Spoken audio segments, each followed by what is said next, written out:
All right, what's up guys and welcome back to the channel. I am very happy to announce that my new business, CBB3D, has just launched yesterday. It is fully live and fully operational. So what I want to do in this video is kind of walk you guys through the whole process on exactly what is 3D printing, walk you through the website, walk you through a couple of the products I have to my right here. So I would just kind of want to do an all-around informational video about CBB3D in this video and also let everyone know that it is live, up, and operational. I am super stoked and super excited to finally have this thing up and running. In the last video, I kind of went over why I was interested in getting into this business and kind of what inspired me and sparked me into getting into this business. So in this video, I want to walk you through the website, walk you through the design process, walk you through the printing process, and show you guys what I have to offer. So this is going to be in no particular order, but I do want to make it have some nice flow. So to start here, what products do I currently have to offer? I'll start from here, no particular order, and go on. So this first one here, you can see in my hand here, this is a bearing packer. Now it's a roller bearing packer, and this is a multiple part unit. So really what the focus of this tool is here is to pack the steering stem bearings when they're off the steering stem. So when you initially get your roller bearings in a brand new pack, let's say, you could take this tool and pack those steering stem bearings perfectly. The best way to pack a bearing is from the inside out, and that's exactly what this tool does. I will show you guys the pictures. I won't show you the operation of this tool in this video since I will be doing separate videos on each of these tools, but I'll show you guys a little bit of how this works. This is a multiple part unit, and once again, guys, everything on CBB3D is designed in-house by me. Next tool here is a little one, and it's something that is very, very useful and very handy and something that I've been wanting for a very long time. This is a piston stop tool. So what the purpose of this does is this will thread into your cylinder head and it'll stop the stroke of the piston up and down. So if you're trying to tighten up, let's say your drive sprocket, or let's say a flywheel nut, you could thread this into your cylinder head. This will block the piston from going up any further in the stroke, and that will lock up the transmission, allowing you to torque your flywheel or crank gear or anything like that to spec. So this is a very nice little tool to have.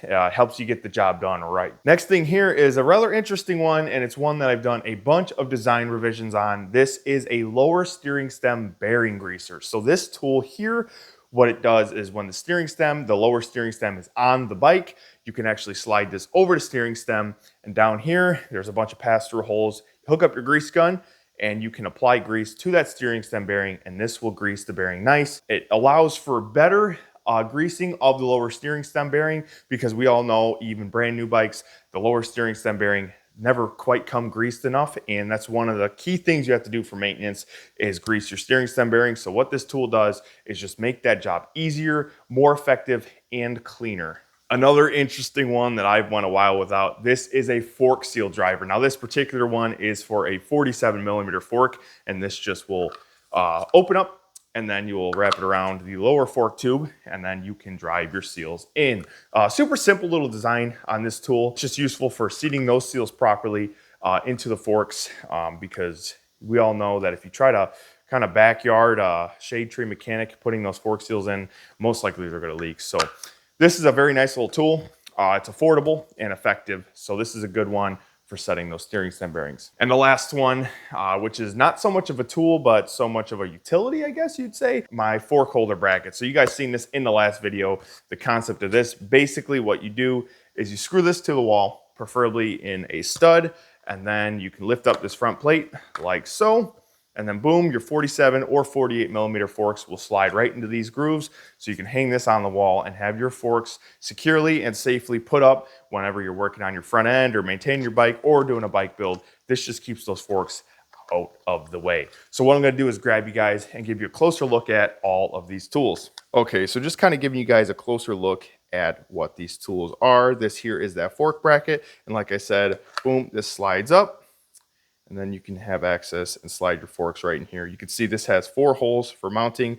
I do include fender washers, so this is secured a little bit more because this is made for a number 6 wood screw. So just the head of the wood screw isn't quite enough, and you guys can see that it has the front plate. I do also offer customization on the front plate. So if you don't want CBB3D here and you want your name and number, I can absolutely do that for you. Here is that steering stem bearing greaser. You can see there's a little O-ring in here. This is made for a 30 millimeter steering stem. So this one here, and the only one I have to offer so far, is for the Japanese model dirt bikes. By the way, it is an absolute pain trying to figure this stuff out. So that was a lot of the learning process, is what works with what bikes. So you guys can see the concept here. Hook up your grease gun here. On the underside here, you see all these holes. There's 9 of them. So what this does is you pass this through here, and there's actually a channel inside of here, and this skirts out all the grease around here, packing the bearing from the top, and then this will block off the side. You put your grease in, and it packs that bearing really, really nice. Here's that fork seal driver. Once again, you can see this is the lip that drives on the seal. This just separates. You can see I've got it locked with kind of like a pin and dowel type situation, where you just put this together like that. You can see I got it labeled. This is for a 47 millimeter fork, and you just slide it over, drive that in just like that, and it's a real handy little nice tool to have just when you're doing your fork seals. Okay, so that bearing packer. Now this is a tool, a lot of these tools are tools that are around. I just wanted to take my own design on them. And once again, guys, I am working on a lot of stuff. So this is just the stuff I have out right now that I've designed and tested, and I know that works, that I'm ready to release. But I'm still working on a whole bunch of designs. So this is the bearing packer here. Now you can see this top on threads like that. And then this here is what you call your push handle. So this is what actually will go in here, and you'll push down like this, and your bearing will be on this piston here. You guys can see that piston has about 9 holes in it once again, and you'll center up your bearing on this piston. This piston is tapered as well. The push handle will go in there. This is coned, so it centers up your bearing nice. You put downward pressure, and what that does is forces the grease that's in the bottom of this tool up through these holes, and this blocks off the back side of the bearing. So this forces the grease to go inside, in between, behind the bearing, packing it from the inside out, which is a nice, beautiful pack on the bearing. Now for easy filling on this, I've actually included a grease zerk on the bottom, so all you got to do is hook up your grease gun down here and squirt grease in. Besides having to deal with taking out this piston, this thing's double O-ringed, and it is a very tight fit, so why not just make it easy to fill from the bottom? You put about 1.5 inches of grease in here, so you never really have to take this piston out unless you have to service the O-rings. And if you do, I included a, M10 by 175 thread in that piston, so you can pull it out with a bolt if need to, but you shouldn't have to. You just fill it from the bottom like this, and then you should be good to go. This tool will last a while, and it's very easy to keep greased. I made it capped, so it keeps the mess in and the dirt out. And then the piston stop tool, and believe it or not, it's a very simple little tool, but it took quite a bit of design revisions, figuring out the right length. And this one here is for 2 strokes only, just because this is an M14 by 125 thread. So that's for most 2-stroke dirt bikes. And for the 4 strokes, you get a little long and thin. So I wanted to stick with the 2 strokes for now until I could figure out a good workaround for the 4 strokes. But you guys can see I put nice knurling on the handle, and then the threads are built right into the tool. And this will just thread in to the cylinder head, like I said, blocking that piston from coming up so you could torque your flywheel and stuff down. Okay, so just a super quick little walkthrough of the tools I have so far. What I'm gonna do now is actually bring you guys inside. I'm gonna show you kind of what a 3D printer is and how it works and what it does, because I know a lot of people aren't too sure on 3D printers and how they work. So I've actually got 2 things printing inside right now. So let me go ahead and take you in there and show you how these things work. Okay, so I just brought you guys inside, and you can see this is my setup here. I just got my 2 little printers. It ain't much, but you know, it's a start. So I got my filaments up there, my tools over there, and then my printers here. Now you guys can see this is a 3D printer, and this is what they refer to as an FDM, or fused deposition modeling. Currently right now there's nothing printing, but this one will be starting up soon. So this is the filament here, and basically how these work, and what a lot of people are confused by on what exactly a 3D printer does, because they think of a printer like this, when in reality, it looks more like this. My dog here wants to be a part of the video, so say hi, Teddy. Yep, he said hi. He's about to bark. I could just feel it. I could feel it in my bones. All right, so how these 3D printers work. So you can see here you have your filament up here, or your spool. Now you guys can see a little bit of a closer look up here. And what these are just spools of plastic. So there's different types of plastic or filament. This here is PETG Plus. This here is ABS. A lot of people are familiar with ABS. This here is PLA, more PETG. So the different types of plastics have different materials and different properties on what they're better for. PLAs, for example, are really good for like those trinkets and stuff. ABS is a good all-around filament. It's just hard to print. PETG is kind of like a mix between PLA and ABS with the ease of printing and the durability and the chemical resistance. So that's why I chose to go with PETG. It's because it's perfect for what I'm trying to do. So there's a lot of different filaments out there, and what you choose is makes a big difference on the end product and what you're trying to do with it. So all right, so how this whole system works. So filament is fed through the extruder, down through the Bowden tube, into the nozzle, and it's heated up and pushed through. And what this now does is this Z-axis, you can see, moves this way, and the X and Y move that way. So it's kind of almost like a CNC machine, but besides taking material out, you're adding material. So what this does, how the 3D printer actually works, the bare bones of it, is it just lays down a layer of plastic, moves up a little bit, lays down another layer of plastic, so on and so forth until you have a finished 3D model like this. So 3D printers are actually really simple. They just seem a little overcomplicated, but how they work is really as simple as that. And some people doubt and question the reliability and durability of 3D printed products.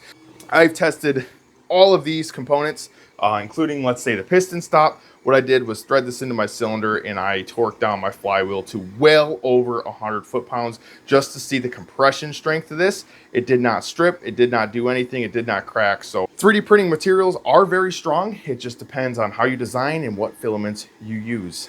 Okay, so that's a little bit of how the printers work and everything there. What I'm actually going to do is jump you guys over to my computer, and then we're going to jump over into the design process and the website and show you guys basically everything about this business, how it works. And then if you're interested, check the link below. You can check out the website for yourself. And if you are interested, you can buy one of these products here. It's completely up to you, but let me know. I just wanted to give you guys a full introduction and a full kind of behind the scenes on how this business is working.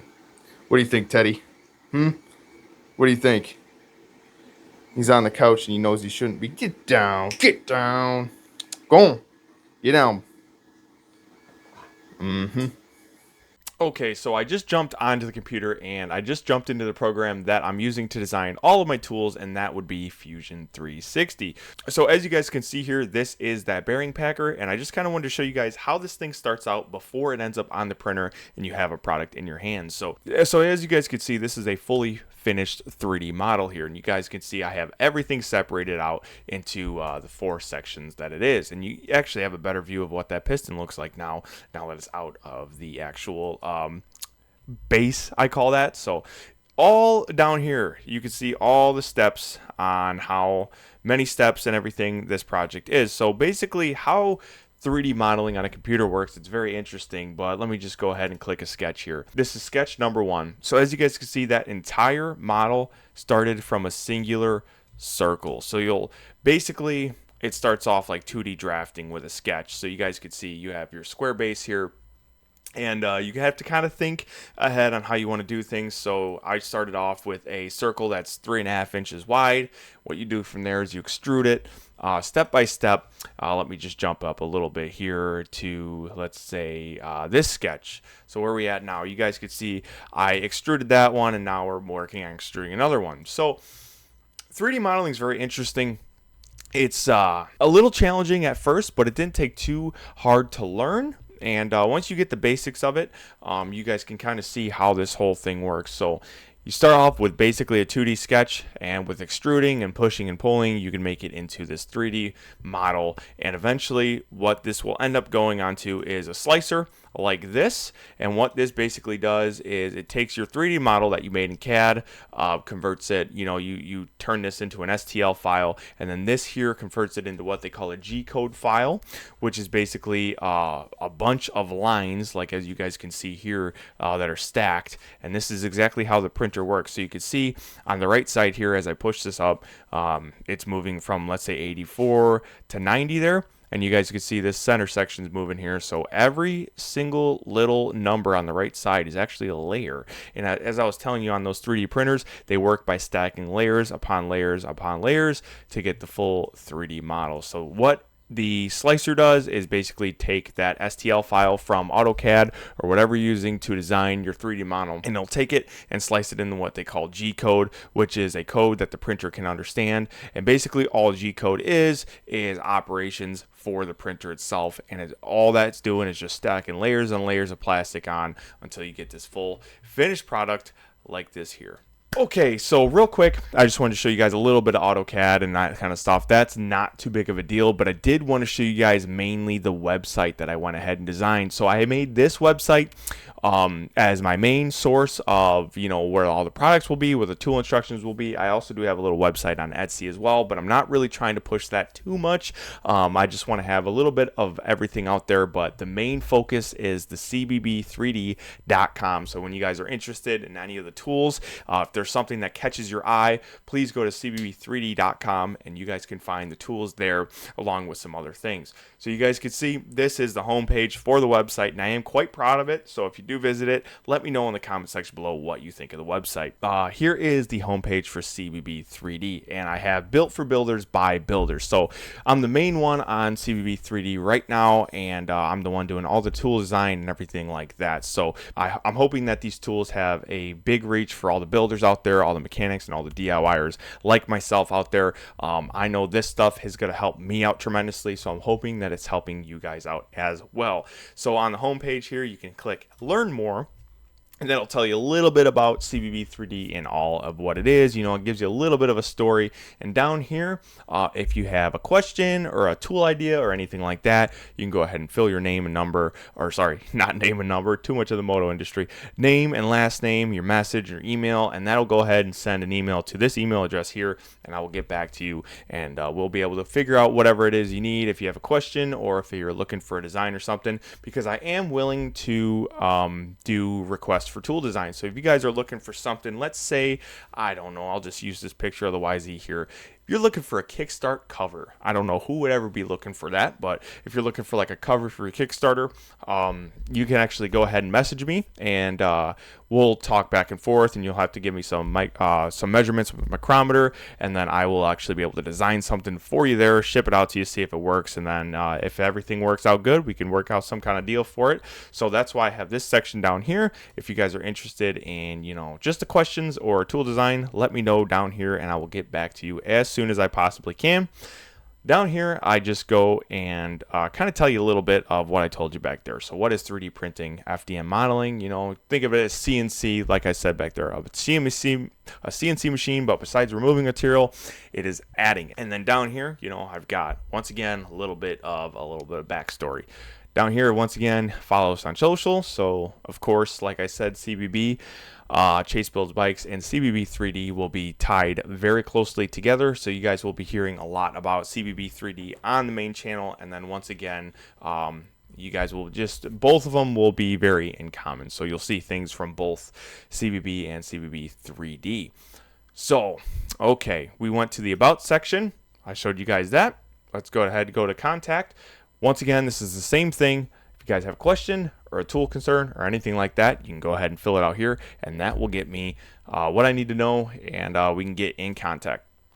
This is the shop section. So this is the important section where if there's a tool you're interested in, you'll go here, and you can see we have everything that I just showed you there listed, and then of course a couple of prototype stuff like this tool tray here. I actually do have one of these out, but I'm just trying to figure out a better way to design this thing because this takes about 4 days to print, and it's a lot of work. So I'm trying to figure out a better way to do it, because if I were to sell these and one person buys one of these, I'd already be overwhelmed. So I'm trying to take it easy and not get crazy. So that's why this thing's sold out and not available. The steering stem bearing greaser, I went ahead and made a description and took these fancy little photos with this little photo booth here. So try to make some nice professional looking photos and nice descriptions on everything, and try to be really reasonable with the prices.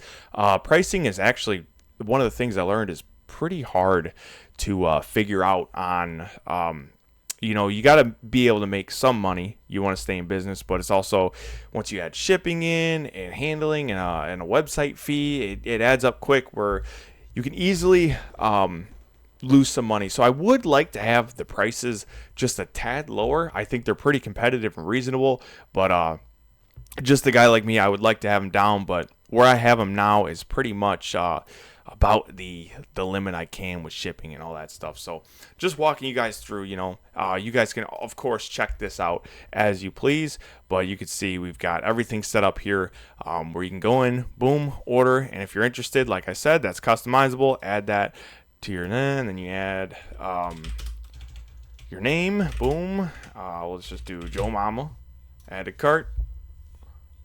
That's not a valid number. Okay. Didn't want to put what I wanted to put there, but we're just going to put 335. Boom. Checkout. Go ahead. Add this thing. You could check out just like any other normal experience you've ever had. But if you guys do check out the website, let me know what you think of it down below. And of course, if you have any issues or questions or concerns with anything on the website or the tools or anything like that, please feel free. You can either message me on Instagram, message me on the About section down here. I'll get back to you right away. And if you have any issues or anything like that, just reach out to me and I will do the absolute best I can to take care of these issues. I hope you guys are just as excited as I am to launch the CBB3D.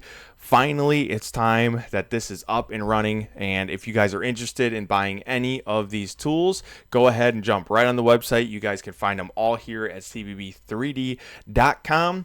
Thank you guys very much for watching this video. And now that this is launched, we can finally resume the progress on the KX250 build. So thank you guys very much. If you're interested, check out CBB3D.com for any tools you need. And thank you guys, and I'll see you in the next one.